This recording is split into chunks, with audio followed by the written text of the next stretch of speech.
We come now to the little book of Zephaniah. I told you at the beginning when we took up Nahum that we were putting together three remarkable little books, Nahum, Habakkuk, and Zephaniah. And I'm sure that most of you now agree that the first two books, Nahum and Habakkuk, are unusual books. Well, Zephaniah is not far behind. In fact, it's not behind at all. It's another remarkable book that we've come to. Now, I do not think the little book of Zephaniah will ever take the place of John 3:16 or the Gospel of John as number one in Bible popularity. But the contents of this little book have never been familiar. I doubt whether the little book's been read very much. I'm going to ask a question that I asked a long time ago regarding another book, and that is, how many of you have ever heard a sermon on Zephaniah? I dare say that few of you have ever done that. I asked that question several years ago when I was pastor one Sunday morning when I was going to preach on it, and out of a congregation of between 2,500 and 3,000, there were probably two hands that were put up that had heard a sermon on Zephaniah. Now, that's not due to the mediocrity or the inferiority of this little book, I can assure you, but it's been neglected because actually its theme was known. I think it would be appreciated, and that is, it has the same theme as the Gospel of John has. John is called the apostle of love, and he is an apostle of love. But we come to a little book, and he is the prophet of love. Now, it's going to be difficult for you to believe that. It's hard to believe it, but let me give you a verse from that. We're acquainted with John 3:16. How about Zephaniah 3:17? Listen to this. The Lord thy God in the midst of thee is mighty. He will save. He'll rejoice over thee with joy. He'll rest in his love. He will joy over thee with singing. He'll rest in his love. Lovely, isn't it?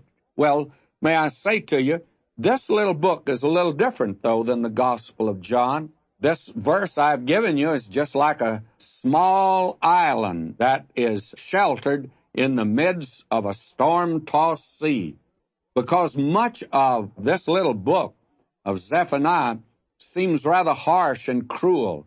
It seems like it's fury poured out. And the reason for that is there's just too much judgment that's in this little book here.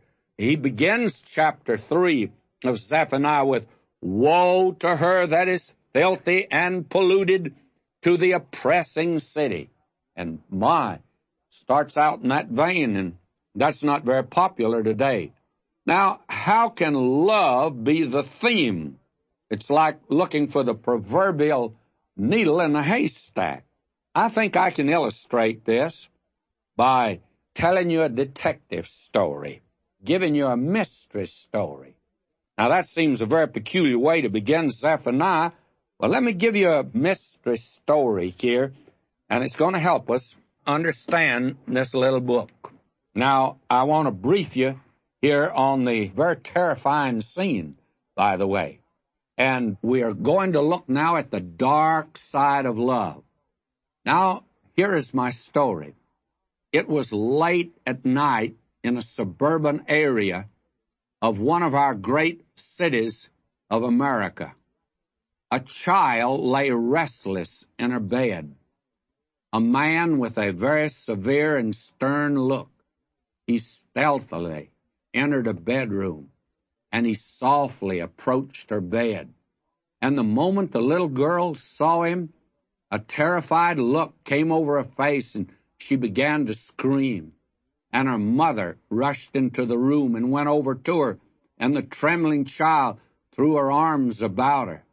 But the man withdrew to the telephone, and he called someone who was evidently an accomplice, and in a very soft voice made some sort of an arrangement. And hastily the man re-entered the room. he tore the child from the mother's arms, and he rushed out to a waiting car, and the child was sobbing, and he attempted to stifle her cries. He drove madly down street after street until he finally pulled up before a large, sinister, and foreboding-looking building. All was quiet. The building was partially dark, but there was one room upstairs ablaze with light, and the child was hurriedly taken inside, up to the lighted room, and put into the hands of the man with whom the conversation had been held over the telephone in the hallway. In turn, the child was handed over to another accomplice, and this time it was a woman. And these two took her into an inner room, and the man who had brought her was left outside in the hallway. Inside the room, the man that took her in there, he took a long, sharp, gleaming knife, and he plunged it into the vitals of that little child, and she lay as if she were dead. Now, I wonder what your reaction is at this point. Maybe you're saying, well, I certainly hope they'll catch that criminal who abducted that little child and is responsible for such an awful crime. May I say to you, friends, I have not described to you the depraved and degraded action of a debased mind. I have not taken a chapter out of the life of a man in cell 2455 death row. I haven't told you a story that comes from one of these murder mysteries that we have too much probably on TV today. I have not related to you the sordid and sadistic crime of a psychopathic criminal. On the contrary, I have described to you a tender act of love. In fact, I can think of no more sincere demonstration of love than I've described to you. Now, I'm sure you're amazed when I say that. Now, let me fill in here, and then you'll understand. You see, that little girl had awakened in the night with severe abdominal pains. She had been subject to such attacks, and her parents were watching her very carefully. The doctor had said to do that. And it was actually her father who had rushed into the room. And the little girl knew that she might have to make that trip to the hospital, and when the father rushed into the room, she screamed, of course. And he'd talked to the specialist about it, and when he saw the suffering of the little girl, you see, he went to the telephone, he called the family physician, and he arranged to meet him at the hospital. And he'd rushed his own little girl down to the hospital, and he handed her over to the family physician. And the doctor had taken her into the operating room with the nurse, and he performed an emergency surgery. Through it all, every move and every act of that father was of tender love, anxious care, and a wise decision. I have described to you the dark side of love, but love nevertheless. Now, the father loved that child just as much on that dark night when he took her to the hospital and delivered her to the surgeon's knife as he did the next week when he brought her flowers and candy. It was just as much a demonstration of deep affection when he delivered her into the hands of the surgeon as it was the next week when he brought her home and delivered her into the arms of her mother. My friend, love places the eternal security and permanent welfare of the object of love above any transitory or temporary comfort or present pleasure down here upon this earth. In other words, love seeks the best interests of the beloved. That's important.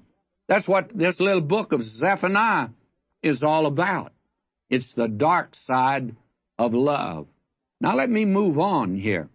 Now, in our nation today, we have come through a period when the love of God has been exaggerated out of all proportion to the other attributes of our God. And it's been presented in such a way that the love of God is a weakness rather than a strength. It has been presented on the sunny side of the street with nothing of the other side ever mentioned. There is a love of God presented that sounds to me like the doting of grandparents rather than the vital and vigorous concern of a parent for the best interests of the child. The liberal preacher today has chanted like a parrot. He has used shop-worn cliches. He's taken tired adjectives, and he said, God is love, God is love, God is love, until he's made it saccharine sweet, and he has not told about the dark side of the love of God. He has watered love down, making it sickening rather than stimulating, causing it to slop over on every side like a sentimental feeling rather than an abiding concern for the object of love. Now, let me add this. God deals with us according to our need. I want you to notice that there is the dark side of the love of God. The great physician will put his child on the operating table, and he'll use the surgeon's knife when he sees a tumor of transgression or a deadly virus sapping our spiritual lives, or when he sees the cancerous growth of sin. He does not hesitate to deal with us severely. We must learn this fact early. He loves us just as much when he's subjecting us to surgery as when he sends us candy and flowers and brings us into the sunshine. And sometimes the great physician will operate without giving us so much as a sedative. But you can always be sure of one thing. When he does this, he'll pour in the balm of Gilead. When he sees that it is best for you and for me to go down through the valley of suffering, that it will be for our eternal welfare, he'll not hesitate to let us go down through the dark valley. Someone has expressed it in these lines. Is there no other way, O God, except through sorrow, pain, and loss, to stamp Christ's likeness on my soul? No other way except the cross? And then a voice stills all my soul, as still the waves of Galilee. Canst thou not bear the furnace, if midst the flames I walk with thee? I bore the cross, I know its weight, I drank the cup I hold for thee. Canst thou not follow where I lead? I'll give thee strength, lean hard on me. My friend, he loves us most when he's operating on us. That's what we saw, you remember, back in Hebrews 12:6. For whom the Lord loveth, he chasteneth, he child trains, he disciplines.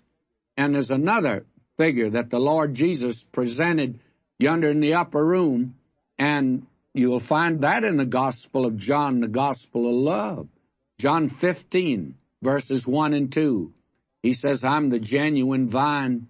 My Father is the vine dresser.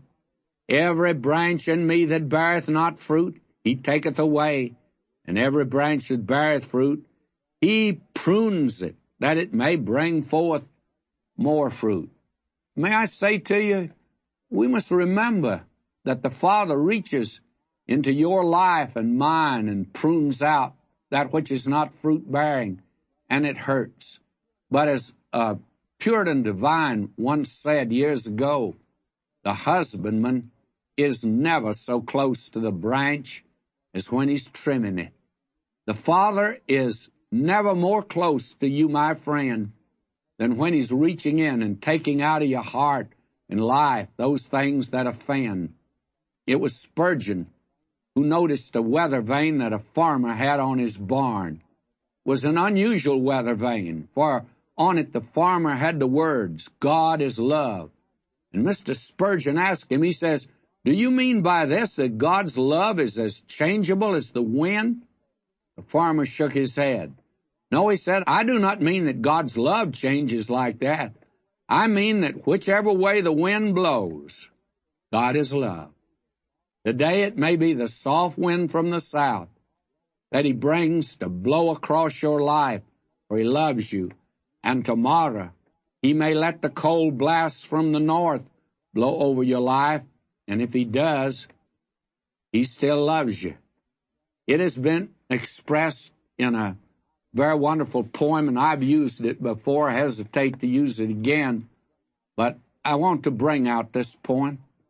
God hath not promised skies always blue, flower-strewn pathways all our lives through. God hath not promised we shall not know toil and temptation, trouble and woe. He hath not told us we shall not bear many a burden, many a care. And then I lift out the last stanza.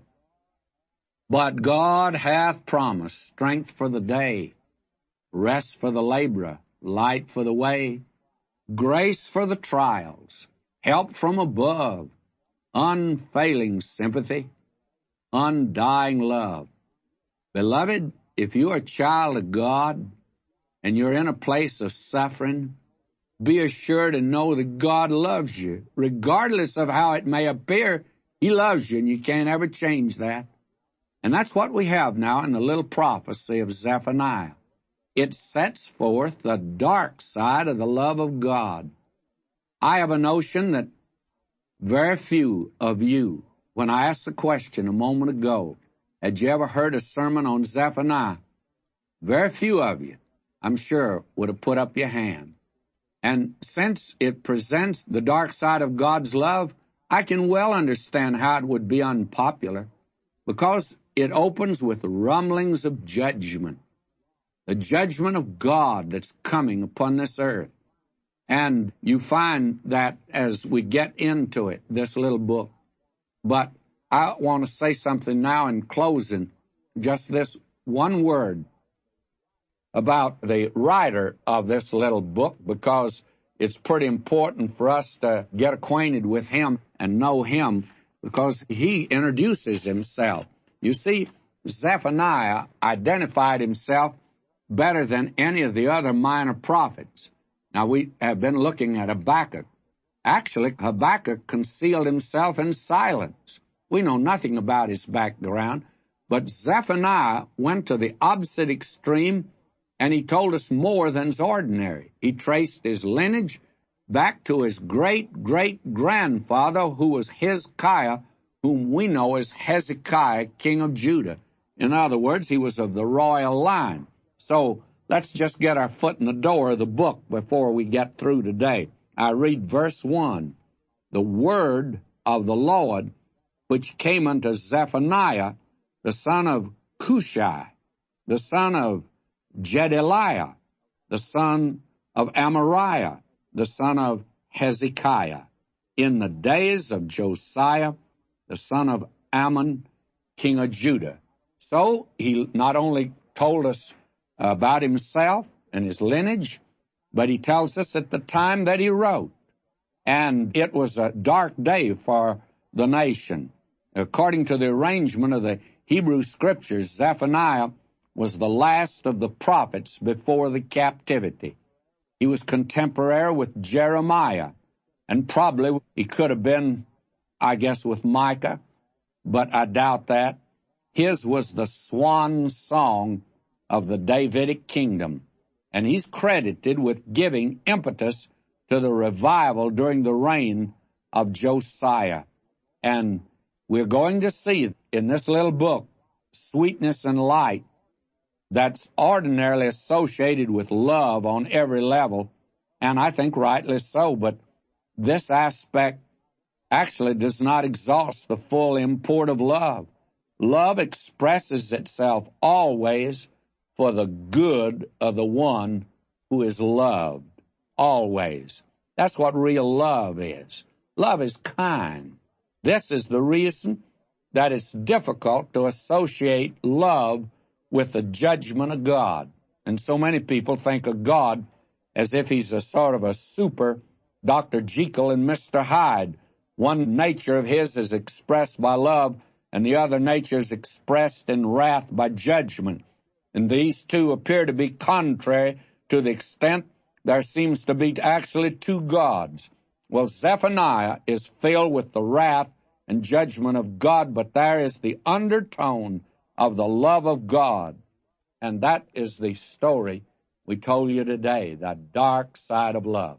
So until next time, may God richly bless you, my beloved.